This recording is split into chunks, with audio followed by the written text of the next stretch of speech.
Muito boa noite a todos.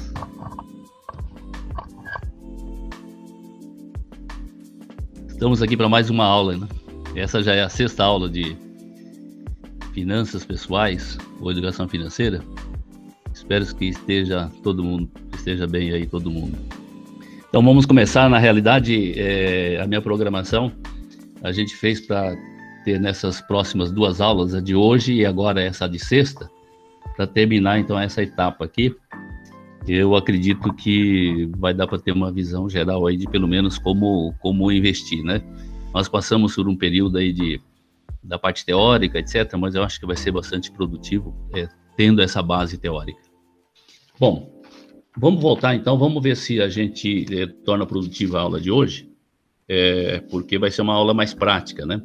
Na última aula, a gente comentou aí dos investimentos, o que significa investimentos. Nós falamos de investimentos de valor, entre você comprar e depois vender, e também os investimentos no mercado financeiro, que é obter uma renda. E aí eu comentei que nós, na verdade, isso é um empréstimo que a gente faz para o governo, para o banco, para a empresa, né, basicamente.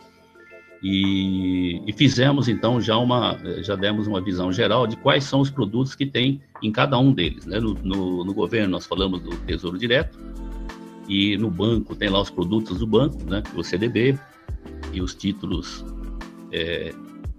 que eles têm lá, de LCI, LCA, etc., e assim também a parte de empresa. Então, hoje nós vamos entrar mais detalhadamente em cada um deles.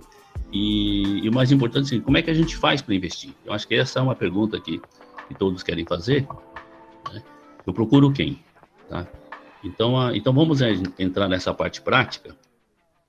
E hoje, com toda a informática, nós temos os sites aí dos bancos, né? Nós temos o IAPP, inclusive, no celular.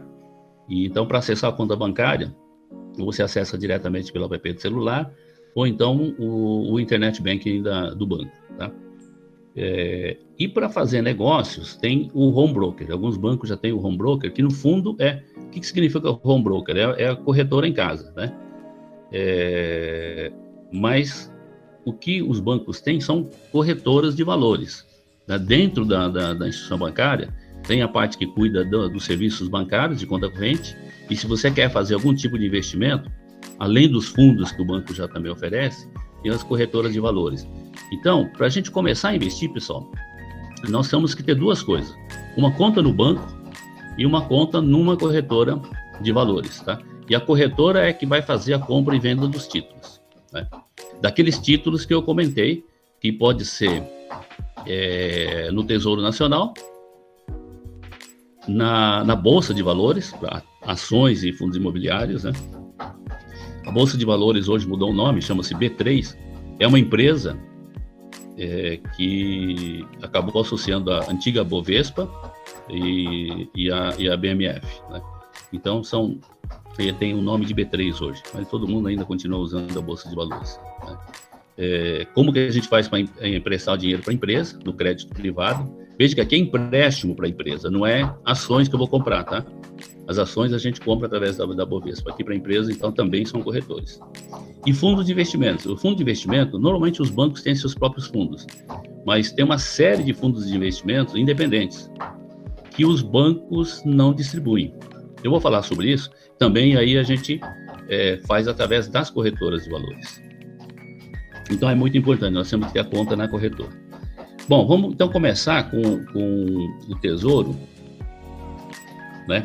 Isso aqui a gente comentou na aula passada, se vocês vão lembrar do que eu falei aqui dos dados aqui, dos títulos de governo, de bancos, de empresas e depois da renda variável, né? E os fundos de investimento e previdência, que nós vamos falar depois, tá? Então aqui, falando sobre o Tesouro, quais são os produtos que tem no Tesouro? Antes de entrar no produto, vamos ver como é que a gente trabalha. Eu falei dos bancos e corretoras. Então, os bancos, a gente tem os grandes bancos, né, que todos conhecem. Você pega lá o Banco do Brasil, Caixa, Itaú, Bradesco, Santander, etc., são os grandes bancos conhecidos.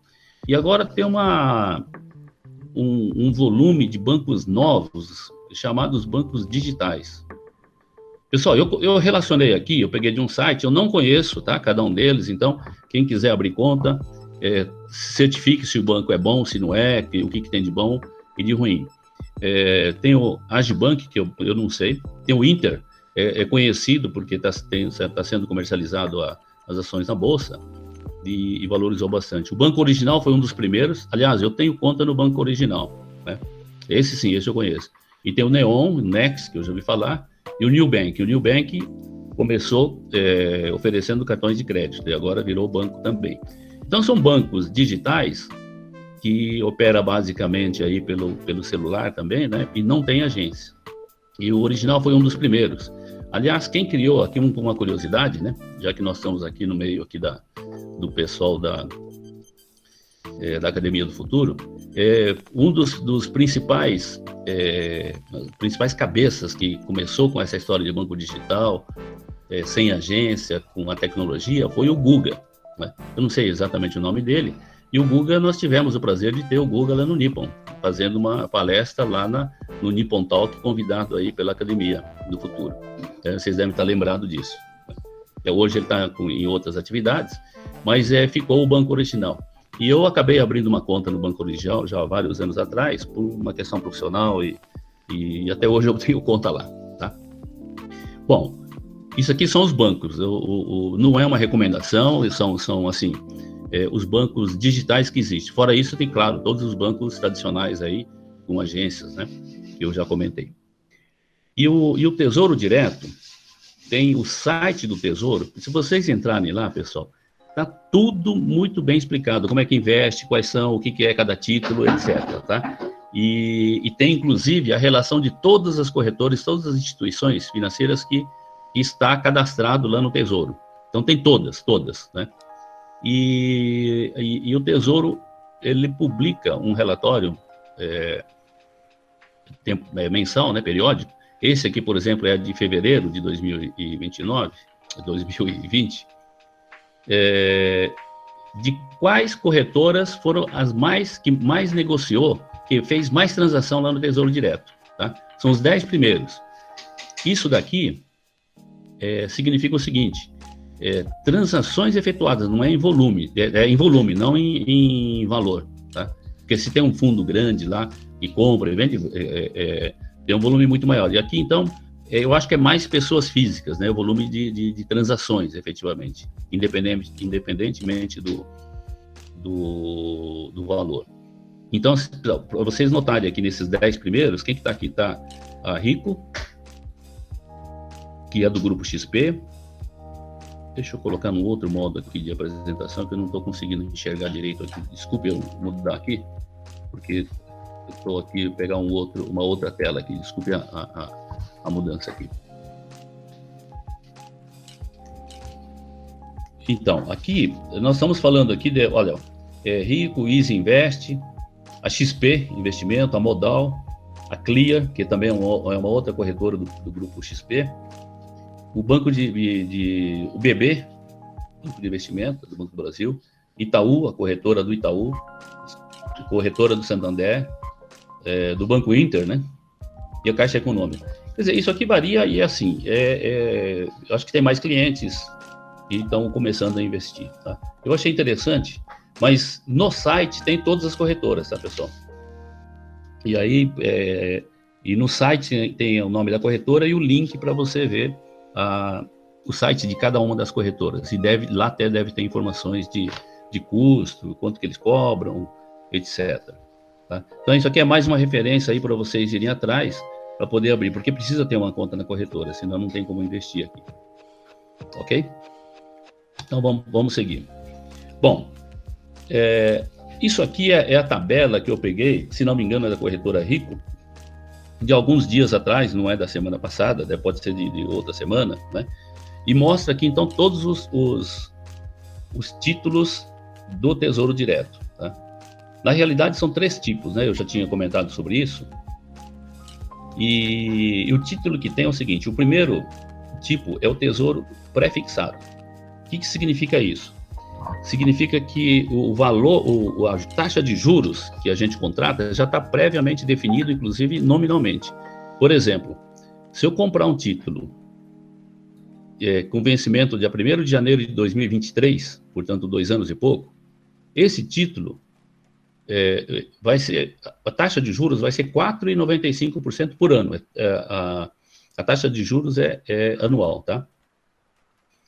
Isso significa, então, é pré-fixado. Eu já sei que o rendimento vai ser 4,95 por ano, tá?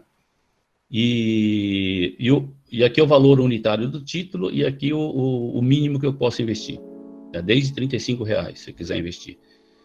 E o pré-fixado, ele tem uma condição especial, que o título, o valor nominal é de R$1.000.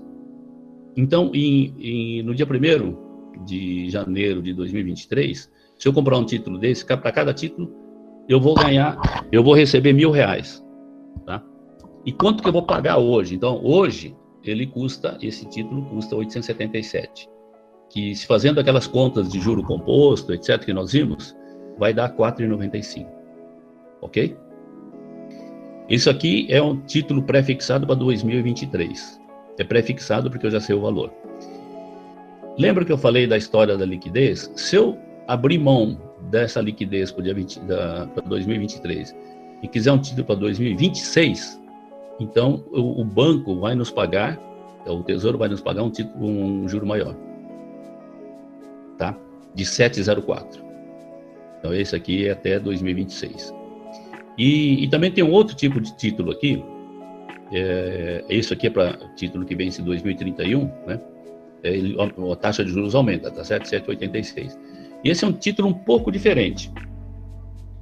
Esse é um título que ele paga os juros semestralmente. Tá? Às vezes tem alguém que quer ter como renda, né? Então ele pode optar por um título desse e a cada semestre ele recebe o juro correspondente, claro, calculado ali no prazo para dar esse 7,86, mas cada 6 meses recebe os juros. Então vai chegar no final do prazo, vai receber lá o que sobrou, né? E agora, lembra dos juros compostos? Com esses outros títulos que eu não retiro os juros, aí vai ser juros sobre juros, que vai dar lá os R$1.000. Aqui tem um outro valor, tá? Então, porque eu vou retirando os juros semestralmente. É uma outra modalidade, então cada um precisa pensar em como fazer.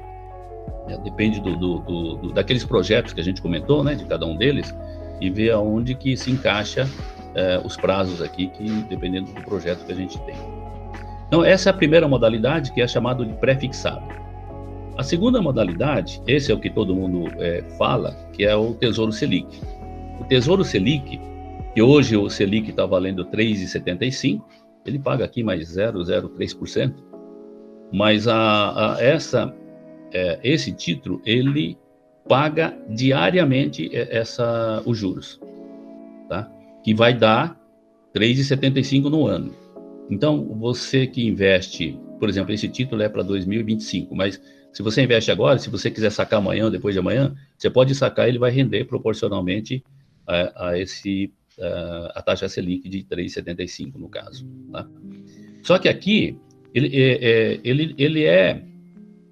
não é um título pré-fixado, é um título que a gente fala que é de renda fixa, porque a gente sabe quanto que vai dar, né? Pelo menos o índice. Eu sei que vai render Selic. E o Selic, daqui, sei lá, 30 dias, uma nova reunião do Copom, eles podem mudar. Em vez de 3,75, pode virar 4, pode virar 3,50, né? Mas aí, quando eu for resgatar o título, ele vai ser calculado em função dessas mudanças todas. Então, ele é chamado de pós-fixado. Tá? Só para diferenciar. Então, o de cima é pré-fixado, porque definiu e não muda mais. Aqui, é pós-fixado, é um título de renda fixa, porque eu sei, vai render Selic, né? Mas agora a Selic pode mudar, então o índice. Então é conhecido como pós-fixado. E com liquidez diária, tá? O terceiro título é o Tesouro IPCA+. Eu comentei sobre isso aqui, né? Que ele rende o IPCA, portanto é um índice também, e mais 3,4%, tá? Isso para um título de 2026. Para um título de 2045, ele vai pagar um juro de 4,59 e mais o IPCA. Então, para títulos longos, de prazo longo, o interessante é ter o IPCA, porque pelo menos eu garanto que o dinheiro que eu investir não vai perder da inflação. Ele vai render a inflação e mais uns juros, né? Então esse é o juro real, né? Teve uma pergunta dessa, né? Se não me engano lá foi o André e o Bruno que perguntou se o IPCA estava embutido. Então esse é o título que ele está literalmente escrito, né? IPCA mais a taxa de juro real. Então, aqui, a parte do juro real, ele é pré-fixado. E a parte do IPCA é uma renda que a gente sabe, mas ele é pós-fixado, porque a gente só vai saber depois que passou o tempo, tá? Então, aqui é um misto dos dois. Então, aqui nós vemos, assim, que dependendo do prazo, qual é a taxa de juros, etc. O que é importante nisso tudo, pessoal? Lembra que eu comentei da reserva de emergência? A reserva de emergência é uma reserva que não é aquilo que vai me fazer render, né, lá no futuro. É uma reserva que eu preciso guardar para, se tiver uma emergência, utilizar. E para isso eu preciso de liquidez. Como eu preciso de liquidez, eu tenho que investir em alguma coisa que tenha uma liquidez diária. A qualquer momento eu preciso sacar esse dinheiro. Então, eu preciso priorizar a liquidez. Lembra que eu falei dos 3 fatores, né? Eu vou perder um pouco a renda, o retorno, tá? Então, por exemplo, esse tipo de papel é interessante para reserva de emergência, porque eu saco a qualquer momento e eu sei que ele vai render pelo menos a Selic, tá? Entenderam? Agora, se eu tenho um projeto aqui de longo prazo, eu posso escolher, então, um papel, né? Um título que seja aqui, sei lá, para 2035, né? Que vai render ali 4,6, quase 4,6 de juros mais a inflação. Se subir a inflação, ok, mas eu não perco, tá? E continuo recebendo esse juro aqui real. Entenderam? Então, os títulos basicamente são esses 3 tipos, tá? E aqui eu tenho também aquela modalidade de receber o juro semestralmente. Esse que eu recebo semestralmente, claro, eu preciso usar esse dinheiro para alguma coisa. Ou se eu posso reinvestir. Agora, se eu vou reinvestir, então é melhor comprar já um título que está embutido, né? Porque aí tem juros sobre juros. Vocês lembram disso? Porque se eu tirar, não vai mais incorrer juros sobre isso aí, tá? A não ser que eu compre algum outro tipo, tá? Bom, quais são os custos para isso aqui? A taxa, o Tesouro, ele cobra uma taxa de custódia de 0,25% ao ano.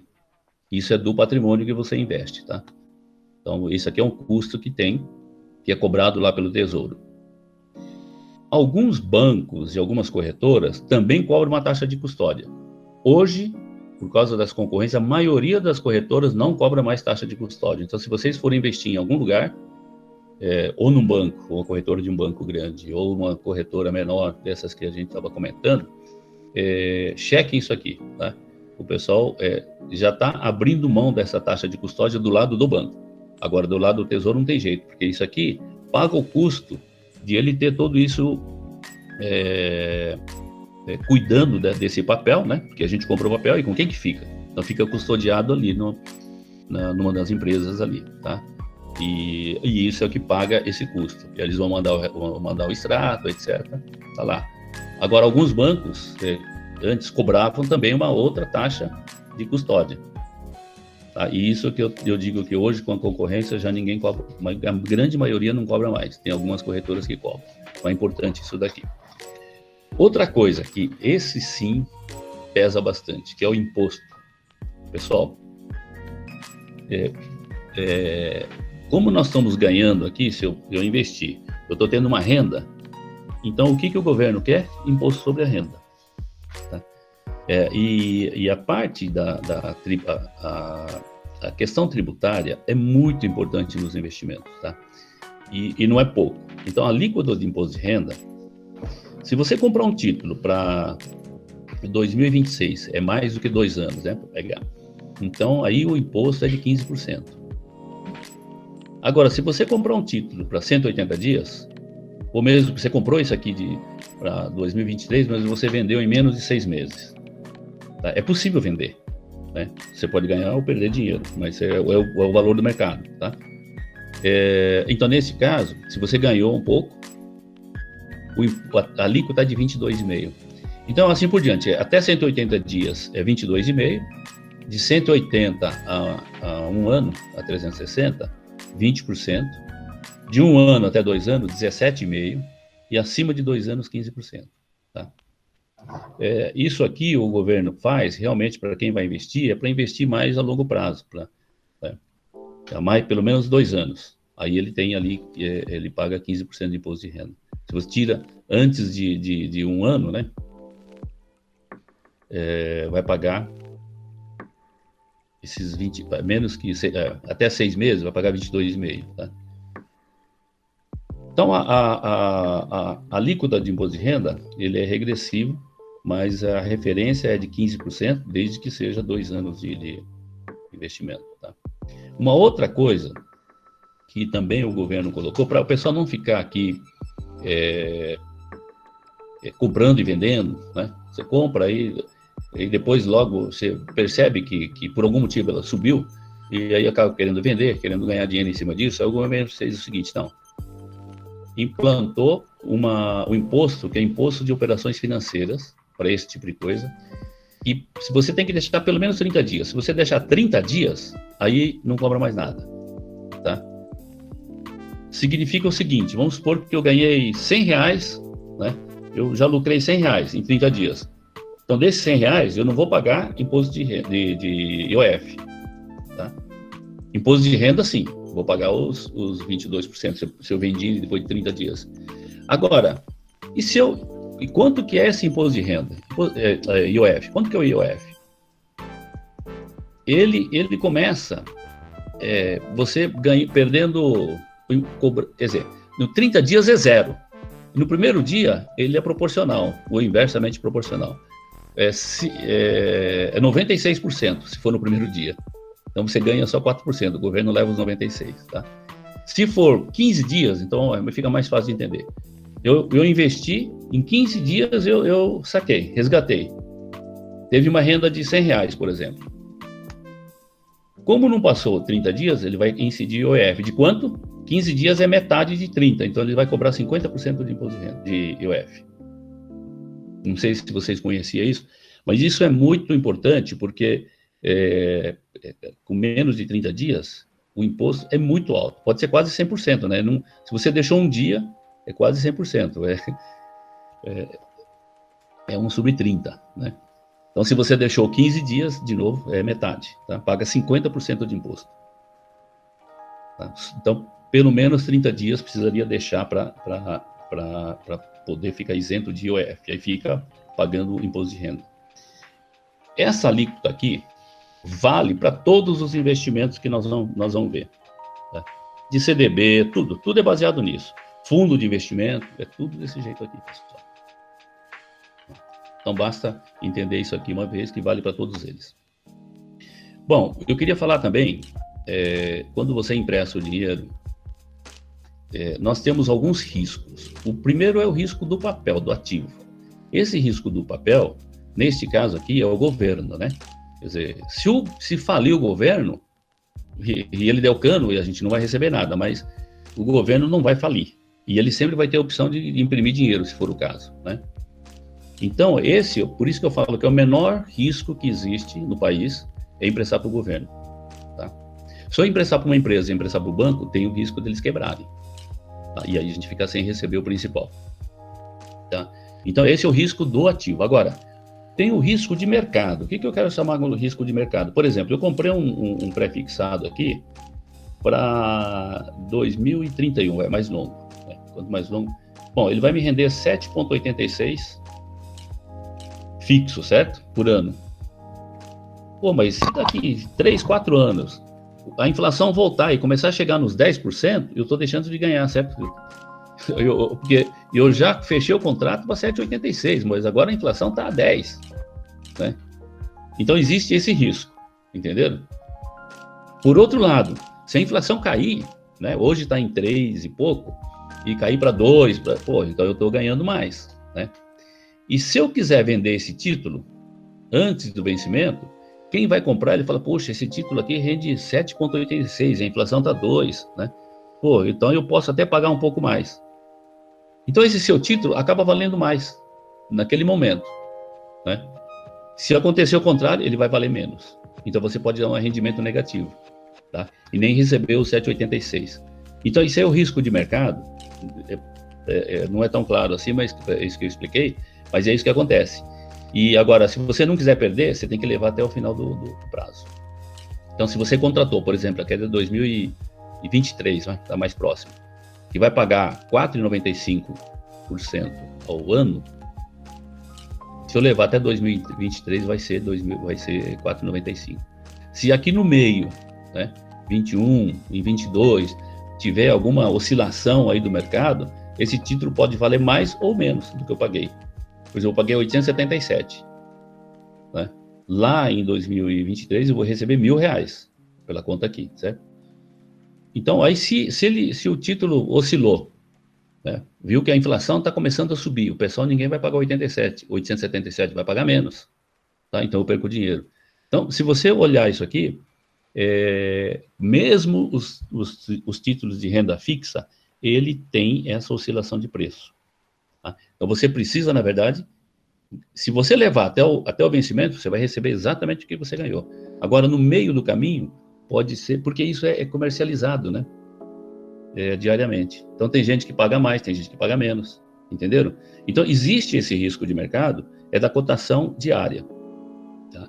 Agora, eu comentei que por exemplo, isso aqui da taxa Selic, né? Pô, isso aqui não tem como mudar, isso aqui é diário. Mas alguns fundos DI de bancos, agora com o coronavírus, ele deu negativo. Como é que pode dar negativo se é um fundo DI? Né? Porque Selic não tem como dar negativo, porque ele é diário, a cotação. É diário, então não tem como dar negativo. Tá? Mas deu negativo, por quê? Nesses fundos, ele não é 100% tesouro. Os bancos colocam, é fundo DI, ele pode chamar de fundo DI, né? Porque DI significa Selic, né? Do ponto de vista de taxa. Mas coloca alguns títulos de empresa, né? É chamado de CP, título privado. E aí com o coronavírus, que as empresas todas ficaram fechadas, então o mercado fala, não, título de empresa vai ter que valer menos.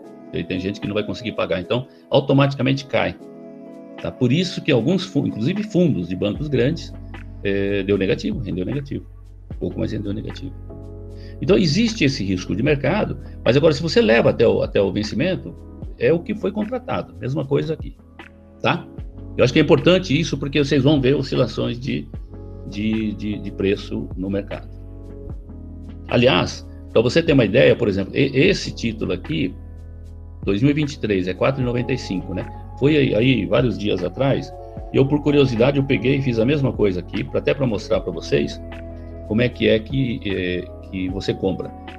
Essa aqui é uma tela do vídeo que eu printei, da corretora Clear, tá? Eu tenho a conta na Clear, então eu entrei lá na sexta-feira passada, então é dia 17, quanto que estava valendo? Aquele mesmo título, 2023, né, que nós vimos, pré-fixado de 23, ele está pagando 4,39. Quanto que era ali? 4,95, tá vendo? Então aqui, era alguns dias antes, né? E no dia 17, então o título era 4,59. E aí eu posso comprar. Ou o título Tesouro Selic, né? Que aí é Selic, aqui não muda. Tá? Então eu coloquei aqui só para vocês entenderem como é que é simples para comprar. Então nessa corretora, então aparece aqui do lado o que eu selecionei aqui a Selic. Então ele diz aqui, ó, Tesouro Selic 2025, né? A data, a taxa é a Selic e o tipo é LFT. Lembra que eu falei da LFT? LFT era a letra financeira do Tesouro. Então isso aqui é a Selic. E o preço unitário 10.580 e o mínimo é isso aqui. Bom, e aqui tem lá os botõezinhos para você quer isso aqui? Então você aplicar, aí deve aparecer lá para você preencher o valor, etc. Tá? Ou agendar a compra por uma determinada data. Então isso aqui, eu fiz questão de colocar aqui para mostrar para vocês como é que é isso feito aqui pelo Home Broker. Tá? Aí tem aqui outros exemplos, esse aqui é da Clear. Aí eu peguei o da XP, mesma coisa, né, pessoal? A XP é um pouco mais elaborado. Tem aqui, você pode filtrar por se eu quero ver todos os Selic, ou só os pré-fixados, ou os de inflação, né? De inflação, que são os IPCA. E também aí tem o vencimento, e tem aqui a taxa de juros. Tá? Então, isso aqui em todas as corretoras é a mesma coisa. A diferença é aquilo que eu falei das taxas, né? E aí eu clico aqui em investir e pronto. Aí aqui uma outra tela aqui da XP, só para vocês olharem como é que é. Bom, isso é Tesouro, tá? O que nós acabamos de ver. Vamos ver bancos. Pessoal, é exatamente a mesma coisa. A diferença é que o título um é de banco, o outro é do Tesouro, tá? Na aula passada, eu já falei da caderneta de poupança, que é um outro produto que tem nos bancos, né? E eu expliquei, inclusive, por que caiu lá. Mas o importante hoje é saber que nós vimos quanto paga a Selic. A caderneta de poupança paga só 70% da Selic, está definido. Ou seja, se eu pegar hoje 3,75 que é a Selic, 70% vai dar 2,62. Isso não cobre nem a inflação, pessoal. Então, primeira recomendação, esquece caderneta de poupança, pensando em termos de investimento. A não ser aqueles que têm aquela poupança antiga, antes de 2012, não basta ser a poupança, tem que ser depositado lá. Porque lá atrás, a poupança rendia 6% ao ano, aí sim, tá? É quase o dobro da Selic hoje. Então, se alguém tem aí, o pessoal mais antigo, seu pai, seu avô lá, tem uma poupança guardada, e está lá o dinheiro, então não tira. Não tira porque é uma excelente renda, né? 6% ao ano. Tá? Mas depois de 2012, se o depósito foi feito depois, esquece porque é só 70% da Selic. Tá?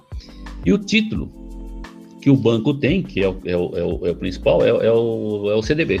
Né? Todo mundo ouve falar de CDB, é o Certificado de Depósito Bancário, que é o que o banco oferece, e ele oferece exatamente da mesma forma que o Tesouro. Então tem o CDB baseado em Selic, CDI, né? Os bancos chamam de CDI, e a gente chama de DI também, né? CDI, que é a referência, tá? Então ele fala, olha, meu CDB eu pago 100% do CDI, ou seja, na verdade é 100% da Selic, tá? Ou eu pago 110% do CDI. Nós vamos ver aqui, eu vou mostrar alguma tabela também dessas empresas, das corretoras, tá?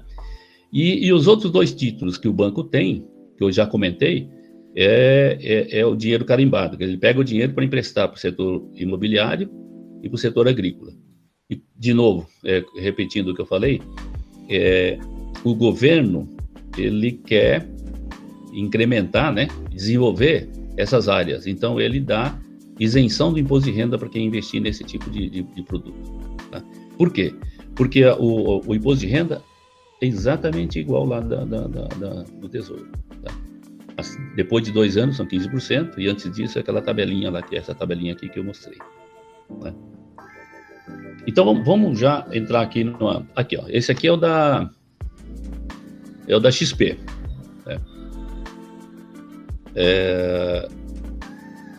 Né? Deixa eu voltar aqui um pouquinho. Falar do risco. Tá? Qual que é o risco? O risco de mercado é igual do Tesouro, aqueles títulos, né? Se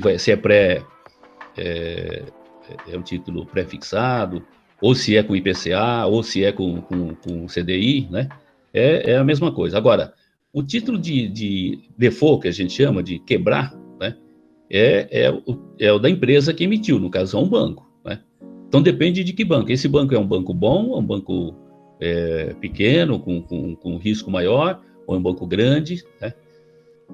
O problema dos bancos, lembra que eu comentei lá atrás, acho que quando eu falei de dinheiro dos primeiros bancos, se um banco quebra, ele pode afetar todo o mercado financeiro. Tá? Acaba tendo descrédito. Então não é bom que quebre um banco, mesmo que seja um banco pequeno. Então, um tempo atrás, aí, os bancos se reuniram e criaram uma espécie de seguro, um fundo para garantir o crédito. Chama Fundo Garantidor de Crédito, é o FGC. E que faz esse fundo? Se quebrar um banco, esse fundo vai pagar os clientes desse banco, tá? Para não ter o problema. Então, você pode investir em bancos menores, dentro desse limite. Quanto que é o limite? É até R$250 mil por CPF. Tá? Então, se você acha que você quer correr o risco e comprar uns CDBs de bancos pequenos, limita para isso o valor, ou diversifica em mais de um banco. Essa que é a ideia. Tá? Então, esse fundo garantidor, ele garante o crédito desses produtos de banco. Quais são os produtos? Caderneta de poupança, CDB, LCI. Tá? Agora, como é que eu sei se o banco é bom ou não, porque eu vou emprestar? Vamos pegar aqui, ó. Então, essa é a corretora aqui, a XP. Ele tem aqui, deixa eu ver onde é que está a taxa de juros. Aqui é a rentabilidade, ó. É um CDB, tá? CDB. Ele paga 131% do CDI. Já melhorou, né? Não é só 100%, é 131%. Lembrar que tem imposto de renda, né? Tem aqueles 15% lá. Com vencimento para 2025, 131% do CDI. Mas para quem? Para um banco chamado Fibra. Alguém conhece o Banco Fibra? Aí você, pô, mas que banco é isso aqui? O que existe no mercado são empresas de rating. Tem a Standard & Poor's, tem a Fitch. Então, eles fazem uma avaliação e definem, ele dá uma nota. Lembra da história do Brasil, que o pessoal dá nota para o Brasil? O Brasil agora não é mais um país de investimento, que eles falam, porque caiu fora do rating A, né? Ele está no rating B. E aqui, ele está no rating 3B menos. O ideal seria AAA, né? Então, esse rating aqui significa o seguinte, que esse banco está numa categoria B, né, 3B, menos. Né?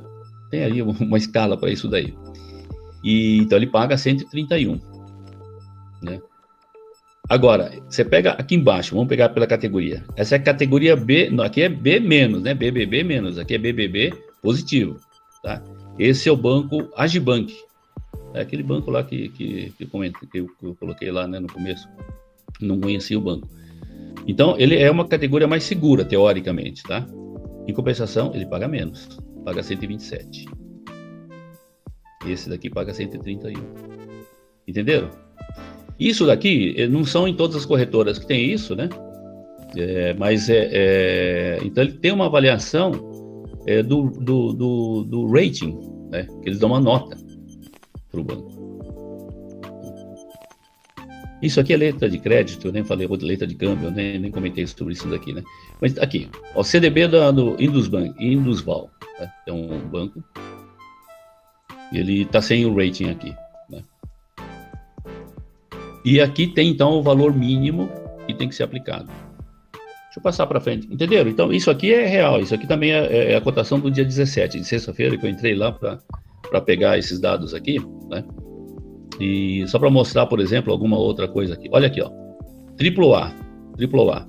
Esse último aqui, quer dizer, é um rating excelente, né? 3As, positivo. É o Banco da China. Então, o Banco da China lá é realmente um banco muito bom.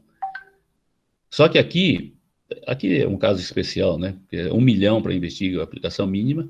E eles pagam quanto? Só 98% do CDI. É que o vencimento aqui eu acho que deve ser diário, alguma coisa assim. Por isso que paga pouco. Isso é que o pessoal tem o dinheiro lá e quer deixar parado por alguns dias lá para fazer alguma coisa, então, e é um banco AAA. Tá? Banco Paraná. Esse aqui é o AA-. É melhor do que aqueles bancos B, teoricamente, o rating. Né? E aqui 117% do CDI. Bom, enfim, vocês entenderam aqui o mecanismo. É isso que eu queria mostrar para vocês, quando vocês entrarem, olhar esse tipo de coisa, tá? Se eu quero correr esse risco ou não. Tem o FGC, mas é sempre um problema, né? Se é liquidado um banco, se vai à falência, até você receber, então leva tempo. Mas se você vai receber só o principal, né? Você não vai receber o rendimento. Você não vai perder o capital inicial, é isso que acontece, tá?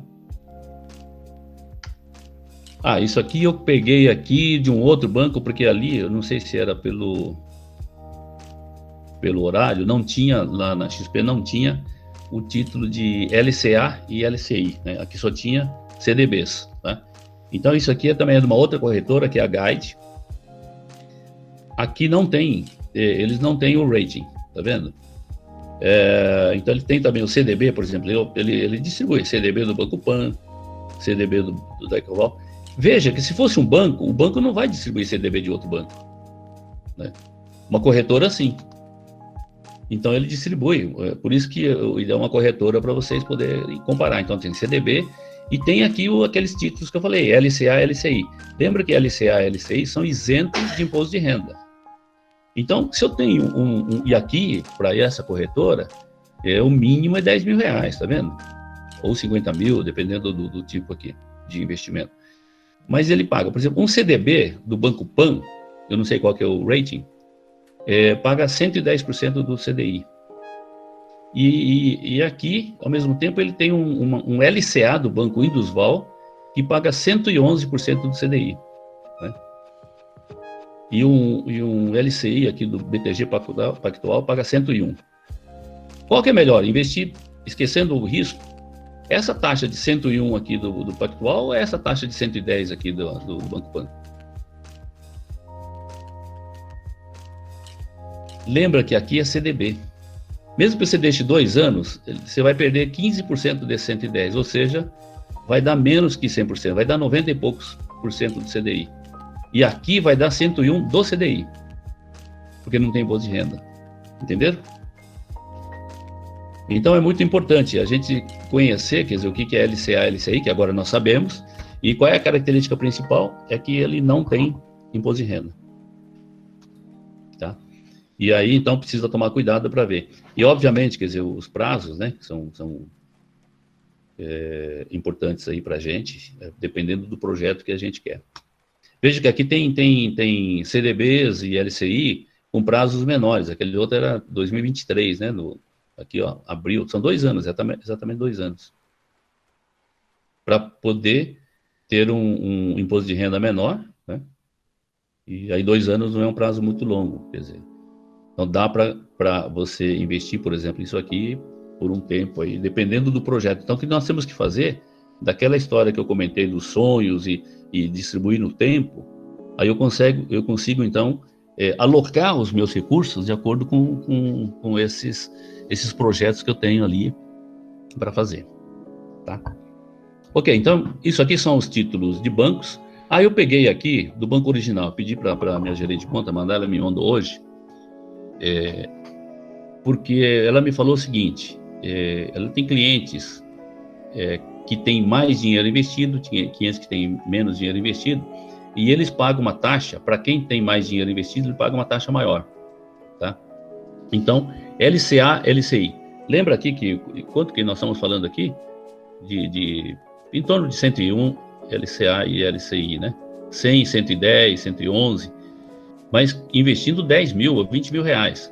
Agora, o banco original, a partir de R$1.000, ó, ele já paga, cadê o prazo? Acho que isso aqui é 2 anos. O prazo para 2 anos, olha aqui, está pagando 111%. Né? E está disponível isso aqui, quer dizer, 111%. Pode ser equivalente daquele outro banco lá que estava naquela outra corretora, mas aquela corretora queria que investisse no mínimo 10 mil. Aqui não, investindo R$1.000, dá para conseguir essa taxa. Tá? E aí, aqui tem uma conta, quanto que representa esse 111 se fosse uma equivalência com o CDB? Lembra que o CDB tem imposto de renda. Quanto seria a taxa equivalente a esse 111 sem imposto? Para 2 anos. Então, vou pegar aqui, ó, 721 dias, 130% de CDB, pessoal. Para esse papel ser equivalente ao CDB, o CDB teria que pagar 130,6, tá? Com 2 anos, que são 15%. Aí, a hora que você pega aqui 360 daqui a 1 ano, esse 108 equivale a 130 também, porque é mais imposto, né? 360 você paga 17,5 ou coisa assim. Então, bom, isso aqui, como é gerente de conta, obviamente ela faz isso para dizer aqui, olha, isso aqui é melhor, né? Mas então, se você... E a diferença aqui, por exemplo, se você aplica R$1.000, é 111. Se você aplicar 25 mil, ganha pouco, é 113. Tá? Um título de 2 anos de vencimento. Alguns bancos têm, eu pedi para ela passar também, lembra que eu falei que alguns podem investir para reserva de emergência? Eu quero investir em uma coisa que tenha uma liquidez diária, tá? Mas com uma renda garantida, não que eu possa perder o dinheiro. Porque em ações, você pode investir em ações, você tem liquidez diária, mas você não sabe contar a cotação. No dia que eu preciso, a cotação estiver lá embaixo, né, vai perder dinheiro. Então, é melhor investir num que renda realmente diariamente e não tenha essa oscilação. E aí tem os fundos DI, né? E também tem CDB com liquidez diária, tá? Então, eu pedi para a gerente me mandar, ela mandou o seguinte, um CDB desse banco aqui, que é o original que eu comentei, com liquidez diária. Para R$1.000, eles pagam 100% do CDI. Para 25 mil, paga 101. Como é que funciona isso? É um produto que eles têm. Você coloca nesse título, né? Pode ser um CDB ou eles têm também LCI. E o título, você tem que ter uma carência de 90 dias. Até 90 dias, você não pode sacar, tá? A partir de 90 dias, então, ele tem vencimentos diários e rendendo essa taxa que está aqui. Tá? Essa linha aqui é do liquidez diária, com liquidez. Tá? Então, alguns bancos têm esse tipo de produto. Tá? É o CDB com liquidez diária, que pode ser um pouco melhor que esses fundos de DI que tem aí nos bancos grandes. Aí. Tá? Precisaria comparar. O importante aqui é que hoje, com esses dados que eu passei, vocês entendendo esse mecanismo, como funciona, agora sim vocês conseguem comparar realmente o que é um e o que é outro, e varia bastante, vocês estão vendo aqui. Ok? Vamos passar para empresas? Olha, já vou adiantar, é praticamente a mesma coisa. Né? Por quê? Porque as empresas também têm, nós já vimos, né? Aqui o banco tem o CDB, as empresas têm o debênture. Tem essas letras incentivadas para agricultura e outro para o mercado imobiliário, e aqui também tem o CRA e o CRI. Vamos dar uma olhada. Exatamente a mesma coisa aqui, né? Os impostos são os mesmos, tá certo? A debênture, que é o principal título das empresas, né? Também todos eles são rendimentos ali, atrelado ali, da mesma forma que o Tesouro Direto, funciona do mesmo jeito. Em termos de segurança, aqui muda um pouquinho, né? Porque a segurança, ele não tem o FGC que os bancos têm. Mas o título é emitido para a empresa, então depende da empresa, especificamente da empresa. Se falir a empresa, aí se você investiu lá, você está na água, né? Você não vai receber o dinheiro. Tá? Tem alguns casos um pouco diferentes. Tem gente que emite um certificado, uma empresa emite um certificado e dá como por exemplo, imobiliário, e dá como garantia o prédio. Né? Nas consultoras tem acontecido isso aí. Nos fundos imobiliários nós vamos ver esse tipo de coisa. O pessoal empresta para essas empresas, mas eles querem uma garantia específica que é o imóvel. É igual emprestar para carro, financiar carro, né? Os bancos fazem isso. O carro fica alienado. Né? Você não pode vender o carro. Então, mas de qualquer forma é o seguinte, o risco do ativo está na saúde da empresa. Então, é bom analisar a empresa. Se é uma empresa... Aqui também tem a mesma história lá do rating. Se a empresa é uma empresa AAA, se é B, né? Se é a 2As, né? Ou se é A negativo, quer dizer, tem também a mesma história lá. Bom, isso aqui são os debêntures, que são os títulos, os papéis que você empresta para a empresa. Isso é diferente de ação, tá, pessoal? Isso aqui é um título que eu vou lá emprestar, a empresa emitiu esse título, ele está devendo aquilo lá, E aí eu empresto e recebo juros, tá? Então, isso é chamado de crédito privado. Né? Tem muitos fundos de bancos aí que é o fundo CP, né? É de crédito privado. E geralmente paga aí as taxas do Tesouro. É esse tipo de papel que eu falei que tinha nos fundos DI e que deu negativo quando aconteceu o pico da negativo aí da do coronavírus. Tá? Algumas empresas que o governo quer incentivar, né, tem isenção do imposto de renda, como isso aqui. Tá? Como aquelas LCI, LCA, né, nós temos aqui o CRA e o CRI, que já sabemos que é o imobiliário e o agronegócio, é isento de imposto de renda. E esse aqui são, por exemplo, tem algumas empresas no setor de infraestrutura. Né? Acho que eu comentei isso na última aula. Empresas de energia. Né? Então, se você compra uma debênture de uma empresa de energia, aquilo que ele paga, vamos supor que se ele vai pagar 100% de CDI, é livre de imposto de renda. Tá? Vamos ver aqui também, entrar no site aí eu peguei aqui da XP, porque a XP tem o rating, né? Então, vamos pegar aqui. Outro dia eu comentei da Klabin, né? A Klabin, que ele emitiu o CRA para agricultura. Eu falei, pô, mas Klabin para agricultura? Era porque eles resolveram plantar os eucaliptos para produzir o papel e celulose deles. Investir nisso, eles precisavam de dinheiro, então eles emitiram um CRA, né? É o título de certificado recebível, né, da agricultura. Então, e aqui então tem um rating. O rating é AAA. É da Standard & Poor's, tá? É uma empresa bastante conhecida, né? E aqui ele vai pagar 129% do CDI. É baseado no CDI. Ele paga 129% do CDI, que é uma boa taxa de juros, né? E com uma empresa 3A. Tem uma outra empresa, Batatais. As empresas de agricultura a gente não conhece muito, né? Que é 2A, quer dizer, não é uma empresa ruim. 2A é uma empresa boa, tá? E já paga um pouco mais, ó, tá vendo? 143. Né?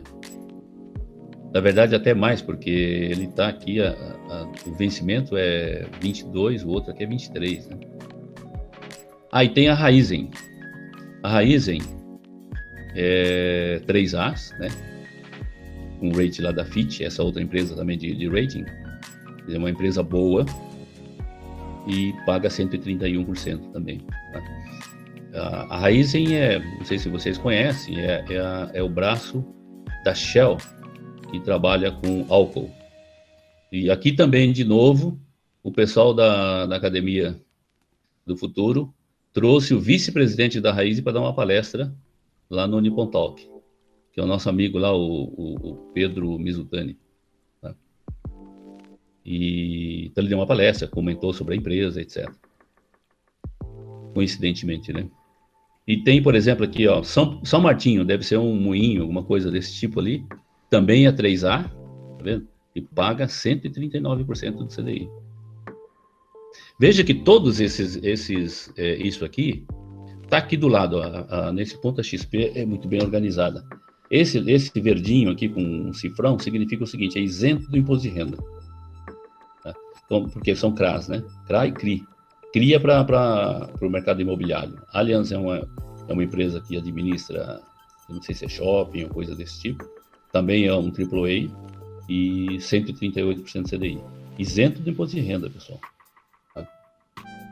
O que tem aqui, no caso da XP, são dos clientes. Isso aqui só é disponível para o cliente, como é que ele fala? Investidor qualificado. Eu não sei bem o que quer dizer isso, é o pessoal que já entende um pouco mais e também que tenha um investimento ali de, acho que de 1 milhão, uma coisa assim, lá na XP. Né? Então, ele seleciona um pouco essas coisas que são boas para esses investidores. Mas aqui, ó, São Martinho é uma empresa AAA e paga bem, né? Vocês viram quanto que varia a taxa, né? De um lugar para outro? Claro, isso aqui, o risco é o que eu falei, é da empresa. Tá? Se você emprestou para a Klabin e se falir a Klabin, sim, aí você perde o dinheiro. Né? por isso que é bom ver direitinho que tipo de empresa que é, o que faz. Né? Aqui embaixo é outra forma. Agora que nós entendemos que isso aqui é o percentual em CDI, né? Sabemos que isso aqui é 136% do CDI. Então a gente sabe quanto vai ser. Aqui embaixo é tipo aquela no IPCA mais, só que aqui é o seguinte, é CDI mais. Então o que ele está dizendo é o seguinte, olha, eu pago o CDI, ele diz aqui em cima, aqui, né? Mas eu pago CDI mais 4,3. É outra forma de calcular. Muitas vezes é a forma que a empresa gosta mais e então ele paga. Então você pega, por exemplo, isso aqui, ó, é 2A mais. Quer dizer, né?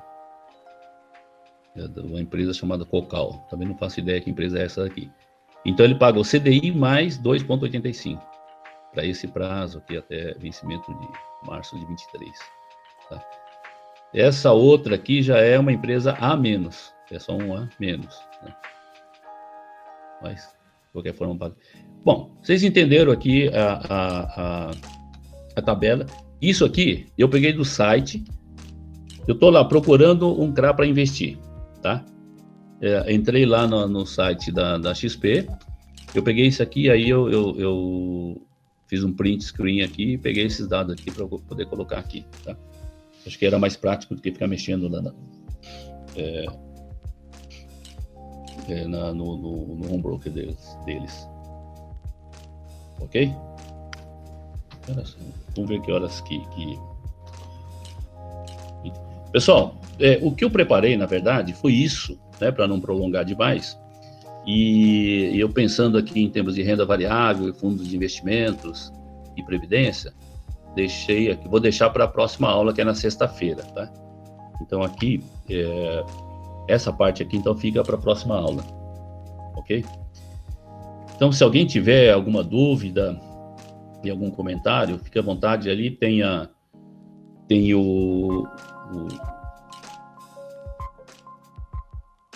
fica à vontade ali para eu não consigo enxergar daqui, mas aí o Wagner pode ver lá e intermediar.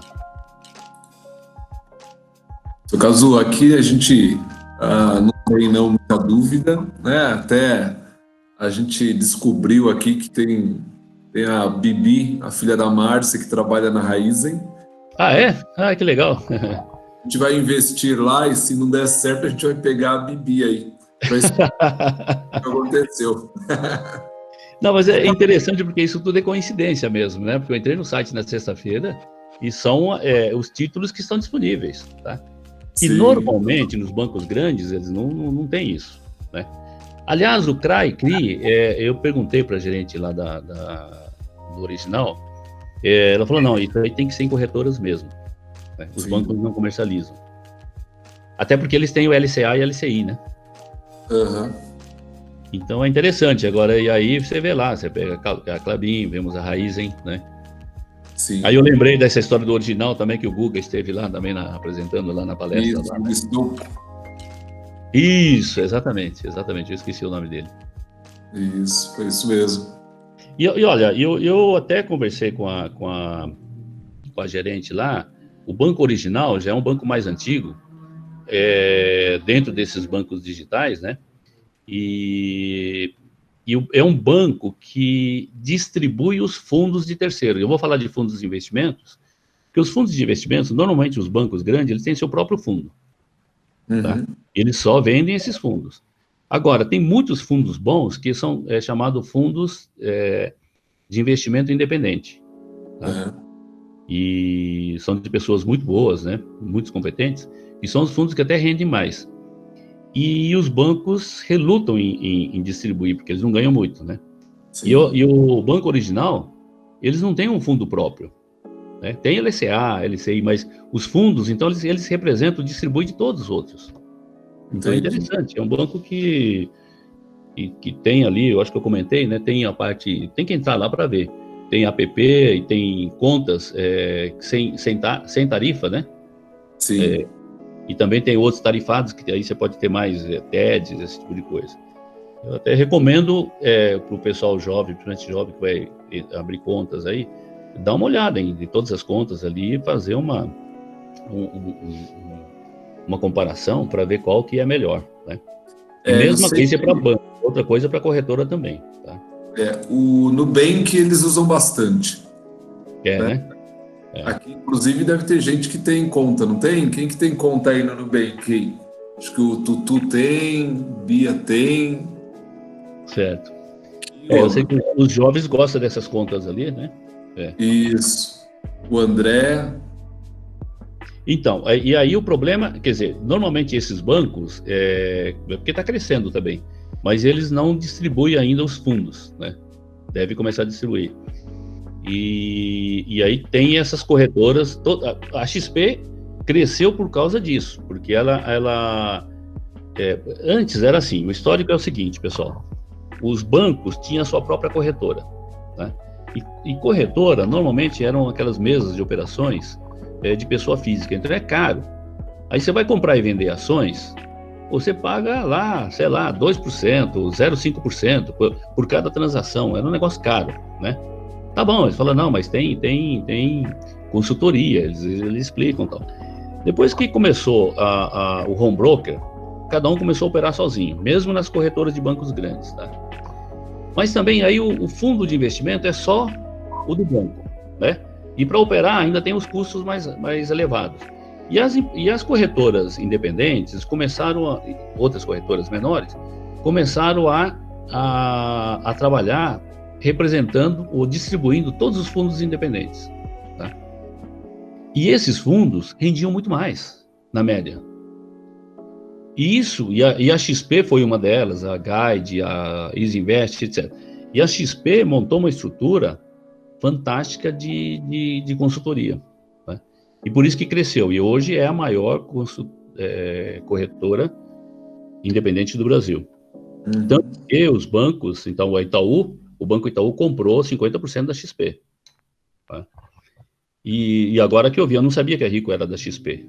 Nessa pesquisa aí eu vi. A Clear, sim. Aí tem uma outra corretora chamada Rico, né? Tem uma outra marca que é da XP. E aí tem a Clear, que é da XP, e a Clear, ela só trabalha com rendas variáveis. Ela não tem fundos de investimento. Rendas variáveis não, ela trabalha com a Bolsa e com a Tesouro Direto. Então, na Clear, você consegue comprar e operar na Bolsa, comprar e vender ações e fundos imobiliários, e também investir no Tesouro. A Clear não tem taxa, né, Escozo? Não tem taxa zero. Então, para os jovens, eu recomendo. O que também não tem é o suporte, né? Suporte financeiro, o cara explicar, entendeu? Mas com esses conhecimentos que a gente passou aqui, vocês já podem começar a brincar, por exemplo, na Clear, né? Para comprar, sei lá, um fundo imobiliário, algumas cotas, fundo de ações, né? Isso. Até o André colocou aqui uma mensagem, né? Que todos devem ter contas abertas em corretoras que nenhuma está cobrando taxa, né? Agora. E essa era uma vontade mesmo minha, né? Como o curso do senhor seria presencial lá para academia, né? Sim. De ensinar aí a molecada a abrir uma continha, né? Na XP ou na Clear ou em alguma outra aí, para começar a brincar mesmo, né? Colocar ali R$50, né? Olhe os seus produtos ali, seus investimentos e vai brincando, né? Eu acho que é interessante. A gente pode fazer isso fechado, né? A gente faz presencial lá com o pessoal da academia ali e pega, por exemplo, a XP. Eu recomendaria a XP, né? Sim. Porque eu já sei que é gratuito e eu tenho operado também com a XP. A XP não, a Clear, eu disse. E dá para trabalhar com fundos imobiliários e ações, né? E o Tesouro Direto. O que não dá são aqueles fundos de investimentos que aí são corretoras maiores, ou os bancos também têm os próprios. Sim. Mas basicamente é isso daí. Essa aula eu espero ter sido mais prático, né? O pessoal já aí começa a enxergar e no fundo é o mesmo tipo de produto que é o do Tesouro. Ficou muito claro isso, né? Sim. Você olha aqui o que é o do governo, dos bancos e empresas, é exatamente o mesmo, né? E está faltando aqui a parte da renda variável, que aí é com a Bolsa de Valores, né? Que basicamente são aqueles dois produtos que eu falei, são ações e são fundos imobiliários. E a diferença é importante dizer, porque isso aqui é emprestar para a empresa, agora ações não. O debênture é um título que eu vou emprestar o dinheiro para a Klabin ou para a Raizen, né? Ou através disso aqui também, do certificado, e eu vou receber juros disso. Agora, ação é um outro conceito. Ação é, eu quero ser sócio da Raizen, eu quero ser sócio da Klabin. Então, essa que é a ideia, e isso aí eu vou explicar na aula que vem, é porque aí você compra uma cota da empresa, né? É igual ser sócio do Nippon, né? Eu comprei o quê? Um título cota, né? do Nippon. Uhum. A gente é dona do Nippon. E a ação, no fundo, é isso. Esse é a ideia. E os fundos de previdência, fundo de imobiliário também é assim. Eu vou explicar isso na próxima aula. Então, na próxima aula, eu acho que vai ser um pouco pesado, porque nós vamos falar da renda variável, que é ações, o fundo imobiliário. Eu vou detalhar um pouco mais o fundo imobiliário, porque o pessoal não conhece, né? Ação ainda o pessoal tem uma ideia do que é, né? E o fundo imobiliário o pessoal não sabe direito. Os fundos de investimentos eu vou falar por alto, que são basicamente investir nessas coisas aqui. E uma coisa importante que tem é fundo de previdência. Uhum. Que é voltado ali que é um fundo de investimento voltado para aposentadoria.